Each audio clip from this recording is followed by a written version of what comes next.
Hello दोस्तों, welcome back to our view novel. यह video सोलैंड 5 की नोवेल पर बेस्ड पार्ट 61 है। यदि मेई नहीं होती तो तांगसन कभी भी इस तरह का फैसला नहीं करता। साथ ही इसके लिए तांगसन ने काफी कुछ सोच लिया होता है कि इसके परिणाम क्या हो सकते हैं और उनसे कैसे बचा जा सकता है। तांगसन का ओपोनेंट भी तांगसन के गोल्डन विंग्स को देखते हुए अटैक करना पूरी तरह से भूल गया होता है। तांगसन अटैक करने से पहले हवा में ऊंची उड़ान भरता है। यह तांगसन के लिए पहली बार होता है जब तांगसन फेरी कॉन्टिनेंट एंसेस्ट्रल कोर्ट को सेंटर से देख रहा होता है। इस समय यह फेरी कॉन्टिनेंट का भी सेंट्रल पॉइंट होता है। इस समय तांगसन खुद को सबसे ऊपर फील कर रहा होता है। ऊपर जाने के साथ तांगसन आसमान से एक गोल्डन थ्रेड की तरह गिरने लगता है। यह देखते हुए तांगसन का ओपोनेंट का भी खून खौल रहा होता है। वह अपना अटैक तांगसन पर करने के लिए तैयार होता है। तांगसन कुछ जिगजैग तरह से ही उड़ान भर रहा होता है, जिससे जीचेंग हैरान थी क्योंकि ऐसा वह भी नहीं कर सकती है। हालांकि वह जीचेंग के लिए इम्पॉसिबल हो सकता है, लेकिन तांगसन के लिए नहीं। तांगसन नीचे आ रहा होता है और फिर ऊपर जाता है, जिससे वह ओपोनेंट के सभी अटैक को डॉज कर रहा होता है। साथ ही अपने विंग से स्लैश भी मार रहा होता है। भले ही ओपोनेंट पावरफुल था, लेकिन अब तक वह थकने लगता है। ओपोनेंट ने भी किसी पावरफुल मूव का यूज किया होता है, जिससे उसकी बॉडी 12 मीटर से भी अधिक की हो जाती है। इसके साथ ही काउंटलेस ब्लेड उसकी बॉडी के पास घूमने लगते हैं और वह एक ब्लेड और ब्लड से भरा हुआ टॉर्नेडो बनाता है। यह तांगसन के ओपोनेंट का सेकंड ब्लड थ्रस्टी चेंज होता है, जो पूरी तरह से पागलपन से भरा हुआ होता है। तांगसन को हराने के लिए इसने आगे आने वाले मैच के बारे में भी नहीं सोचा होता है। इससे तांगसन भी चौंक जाता है। इससे तांगसन टेलीपोर्ट करके भी नहीं बच सकता है। तांगसन फिर तेजी से घूमने वाले प्रोपेलर की तरह आसमान में ऊपर चला जाता है, लेकिन उन ब्लेड के कारण तांगसन के विंग्स ब्रेक हो जाते हैं। तांगसन को समझ नहीं आ रहा होता है आखिरकार वह कितना पावरफुल हो सकता है। यह बहुत ही भयानक होता है। तभी तांगसन की आंखें रेड और पर्पल लाइट के साथ फ्लैश होती हैं, जिससे ओपोनेंट ने तुरंत ही एक मेंटल शॉक झेला होता है। उससे उसका दिमाग कुछ समय बाद बिल्कुल ही खाली हो जाता है, लेकिन फिर भी वह हार मानने के लिए तैयार नहीं होता है। दूसरी तरफ तांगसन जब भी उसके टच में आता है तभी उसकी ब्लड लाइन की पावर को भी एब्जॉर्ब कर रहा होता है, और तांगसन ने ऐसा कई बार किया होता है, जिससे अब ओपोनेंट की ब्लड लाइन की पावर भी खत्म हो चुकी होती है, जिससे तांगसन का जुआन टियानगोंग भी अचानक ही 9 स्टेप में एंटर कर जाता है। हालांकि यह तांगसन की किस्मत ही होती है कि किसी को इसका पता नहीं चलता है, क्योंकि यह काफी शांति के साथ हुआ होता है। अब ऑडियंस हैरान थी। जो 200 मीटर का रिंग पूरी तरह से ब्लडी रेड में दिखाई दे रहा होता है, अब उसमें गोल्डन कलर धीरे धीरे खिलता हुआ दिखाई देता है। तांगसन का ओपोनेंट तांगसन के पंजों में फंसा हुआ होता है। इस तरह से तांगसन की जीत होती है। सबसे पहले गोल्डन मैमथ, सन एसेंस क्लैन और आज बिहेमोथ क्लैन। क्या इसमें से कोई है जो पावरफुल नहीं है?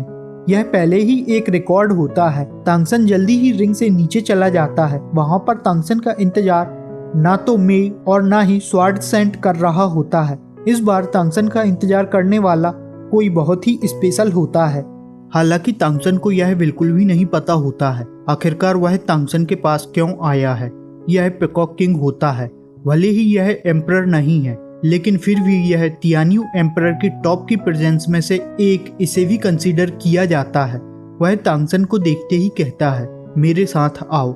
सिल्वरी लाइट फ्लैश होने के साथ तांगसन कहीं पीकॉक किंग के साथ पहुंच जाता है। यह कोई साधारण सा कमरा ही होता है, जो पूरी तरह से लकड़ी का बना हुआ होता है। आसपास पौधों की हल्की खुशबू होती है। नीचे जमीन पर कालीन होती है, साथ ही एक मेज और कुछ बैठने के लिए फर्नीचर जैसा भी होता है। पीकॉक किंग ने तांगसन को बैठने के लिए कहा होता है और खुद एक चाय बनाता है और तांगसन से कहता है, इसे ट्राई करो। तांगसन को हम पॉइजन किंग भी कह सकते हैं, जिससे तांगसन किसी भी प्रकार के पॉइजन की सोच से तो डरने वाला नहीं होता है। जल्दी ही तांगसन ने उस प्याले को उठाते हुए ट्राई किया होता है। उसकी एक सिप ने ही तांगसन को पूरी तरह से रिफ्रेश कर दिया होता है। यह चाय केवल एंसेस्ट्रल कोर्ट में ही मिलती है। इसके साथ ही पीकॉक किंग तांगसन से कहता है, तुम्हारा नाम सूरा है ना? तांगसन हाँ कहता है। इस पर पीकॉक किंग कहता है, मैं तुम्हारे अंदर नहीं देख सकता हूँ, तुम बहुत ही मिस्टीरियस हो। इस पर तांगसन ने कहा होता है, सभी के पास सीक्रेट होते हैं, आपके पास भी है ना। तभी पीकॉक किंग ने आहे भरते हुए हाँ कहा होता है और आगे तांगसन से कहता है, तुम रेडेम्पशन ऑर्गेनाइजेशन से हो ना। यह तांगसन के लिए किसी शौक से कम नहीं होता है। लेकिन तभी पीकॉक किंग कहता है, मेरी पत्नी और बेटी भी उससे से जुड़ी हुई हैं, मुझे उसके बारे में और भी जानकारी कहाँ से मिल सकती है। साथ ही किंग ने अपने एक्सपीरियंस से तांगसन से कहा होता है, तुम 20 साल से ज्यादा के नहीं हो। आगे पीकॉक किंग ने तांगसन से जो भी इंसानों के बारे में कहा होता है वह सब इंसानों के लिए पॉजिटिव ही होता है। फिर आगे कुछ बातों से यह भी लगता है वह इंसानों को काफी ज्यादा वीक कह रहा होता है और सूरा के कारण एंसेस्ट्रल कोड की हलचल भी बताता है। फिर पीकॉक किंग कहता है, असली बात यह है कि तुम मेरे क्लैन के ह्यूमन वेसल बन जाओ, क्या तुम मेरे सामने सरेंडर करोगे। पीकॉक किंग 3 पावरफुल ओपोनेंट के सामने तांगसन को जीतते हुए देख चुका होता है, जिससे पीकॉक किंग तांगसन का मतलब सूरा की पावर को भी समझ चुका होता है। इसलिए वह तांगसन को खुद की साइड करना चाहता है। उसके बाद वह तांगसन को और भी ऑफर देता है, जैसे कि वह तांगसन को गॉड बनने में भी हेल्प करेगा, साथ ही उसके बाद भी वह उसे प्रोटेक्ट कर सकता है। लेकिन तांगसन ने बिना कुछ देर किए और पीकॉक किंग से माफी मांगते हुए सरेंडर करने से मना कर दिया होता है, जिसकी उम्मीद पीकॉक किंग को तो बिल्कुल भी नहीं होती है। तब वह तांगसन से कहता है, तुम्हें डर नहीं लगता है, मैं तुम्हें मार सकता हूँ। शुरू में तो तांगसन ने बिल्कुल ही एक प्रकार से साफ कह दिया होता है, तुम मुझे नहीं मार सकते हो। फिर तांगसन कहता है, मैं किसी और के सामने सरेंडर कर सकता हूँ। तांगसन का इशारा मेई से होता है और पीकॉक किंग भी यही कहता है। तभी तांगसन ने फिर अपने कंडेंस ब्लड ड्रॉप का यूज करते हुए मेई को प्रोटेक्ट करने की ओथ ली होती है, जिससे पीकॉक किंग हैरान होता है। साथ ही वह कुछ शर्तों के साथ मान भी जाता है।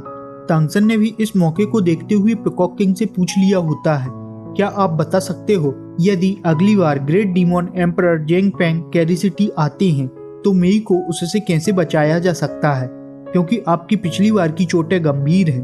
तब पीकॉक किंग ने कहा होता है, तुम सही हो, मैं जल्दी ही मर जाऊंगा। अब पीकॉक किंग सूरा को खुले रूप से एडमायर कर रहा होता है और तांगसन को बातों ही बातों में लगा होता है। पीकॉक किंग के पास अभी भी कोई ट्रम्प कार्ड है और वह तांगसन से कहता है, समय आने पर उसे पता चल जाएगा। इसके बाद तांगसन पीकॉक डिमोन किंग से अपने होटल जाने के लिए कहता है। तभी पीकॉक किंग ने हाथ आगे बढ़ाया और अगले ही पल तांगसन अपनी होटल के बाहर खड़ा हुआ होता है। पीछे से पीकॉक किंग गायब हो जाता है। तभी तांगसन ने मेई से कम्युनिकेट किया होता है। तब मेई पूछने लगती है, कहाँ हो। फिर तांगसन पूरी बात बताता है, साथ ही यह भी सूरा फ्यूचर में पीकॉक क्लैन का गेस्ट होगा। फिर तांगसन स्वॉर्ड सेंट के मैच के बारे में पूछता है। तब मेई बताती है उसका मैच शुरू होने के साथ खत्म हो गया, उसने अपने ओपोनेंट को 10 सेकंड में खत्म कर दिया होता है। फिर मेई उसके मैच के बाद बात करने के लिए कहती है। तांगसन अब सीधे ही होटल आ जाता है। अभी की स्थिति में तांगसन काफी घायल होने के कारण वह किसी भी सेक्रेड माउंटेन नहीं जाता है। तांगसन ने अभी बेहेमोथ की ब्लड लाइन को एब्जॉर्ब किया होता है, साथ ही 9th स्टेप में एंटर किया है, उसे अभी स्टेबल भी करना होगा। तभी मेई के कानों में आवाज गूंजती है, सूरा ने तुम्हारे लिए लॉयल रहने के लिए ब्लड ओथ ली है और फ्यूचर प्रॉमिसिंग है। यह आवाज मेई के पिता की होती है, जिससे मेई फिर से हिल जाती है। मेई यह समझने की कोशिश करने लगती है आखिर क्यों सूरा बिना कारण यह सब कर रहा होता है। दूसरी तरफ तांगसन ने अपने होटल के कमरे में जुआन टियानगोंग को एक्टिव कर रहा होता है। पीकॉक किंग की चाय ने तांगसन को उसकी चोटों को ठीक करने में भी हेल्प की होती है। तांगसन के पास यहाँ पर बेहेमोथ और गोल्डन मैमथ की ब्लड लाइन होती है। इनकी पावर और इनकी एबिलिटी सिमिलर ही होती है, जिससे वह भी इसे मिलाने के लिए सोच रहा होता है। लेकिन यह दोनों ही काफी पावरफुल मार्क होते हैं, जिससे यह इतनी आसानी से फ्यूज नहीं होने वाले और इसमें टाइम भी लग सकता है। और यदि देर होती है तो उससे तांगसन का डबल मैच भी इफेक्टेड हो सकता है, जिससे तांगसन ने इन और यांग के पावरफुल होने तक इसे पोस्टपोन कर दिया होता है। तांगसन कल्टीवेशन करता रहता है। सुबह होने पर भी तांगसन के मेरिडियन में दर्द हो रहा होता है, लेकिन तांगसन के पास इसे सही करने का समय नहीं होता है। आज डबल मैच होना है। होटल में ब्रेकफास्ट टेबल पर होता है। सभी दोस्त तांगसन का इंतजार कर रहे होते हैं। तांगसन पहुंचता है तो जी चैंग तांगसन से कुछ नाराज लग रही होती है। तांगसन उसका कारण समझ सकता है। इसी के साथ जी चैंग तांगसन से पूछने लगती है, आखिरकार तुम्हारी ब्लड लाइन कौन सी है और तुम यह सब कैसे कर सकते हो। तांगसन ने जबरदस्ती मुस्कुराते हुए कहा होता है, यह एक लंबी कहानी है, इसे समझाना मुश्किल है। तांगसन को अभी भी यह सब सीक्रेट ही रखना होता है, जिससे तांगसन ने सिर्फ डबल ब्लड लाइन ही बताया होता है। और तांगसन आगे बताता है, अभी भी मेरे पास काफी सीक्रेट हैं, लेकिन फ्यूचर में मैं तुम्हें यह बता सकता हूँ। आगे मेयर बताता है, सूरा पर रेडेम्पशन ऑर्गेनाइजेशन की नज़र है, वह उसे भी शामिल करना चाहते हैं। सूरा के रूप में तांगसन को कुछ ज़्यादा ही अच्छा ट्रीट भी मिल सकता है यदि वह रेडेम्पशन ऑर्गेनाइजेशन ज्वाइन करता है तो। लेकिन यह किसी और को पता चलने पर पूरी ही ऑर्गेनाइजेशन पर काफ़ी इफेक्ट पड़ सकता है, क्योंकि सूरा का पीछा एंसेस्ट्रल कोर्ट भी तो कर रहा होता है। दूसरी तरफ कल जी चैंग ने तो तांगसन को उड़ान भरते हुए देखा होता है। वह सब तांगसन से सिखाने को कहती है, फिर तांगसन ने सभी को समझा दिया होता है, मैच में स्वार्डसैंड के सामने भी तुम्हें मुझे सूरा ही कहना होगा। इसी तरह से चिट-चैट करते हुए तांगसन जूटिंग प्लाजा की ओर जाने लगता है। बीच रास्ते में मेई से बात होने लगती है। आगे चलकर यह दोनों ही मिल जाते हैं, जहां मेई उसके पिता के कारण सूरा से माफी मांगती है। फिर इनकी आगे इसी तरह से बातें होती हैं।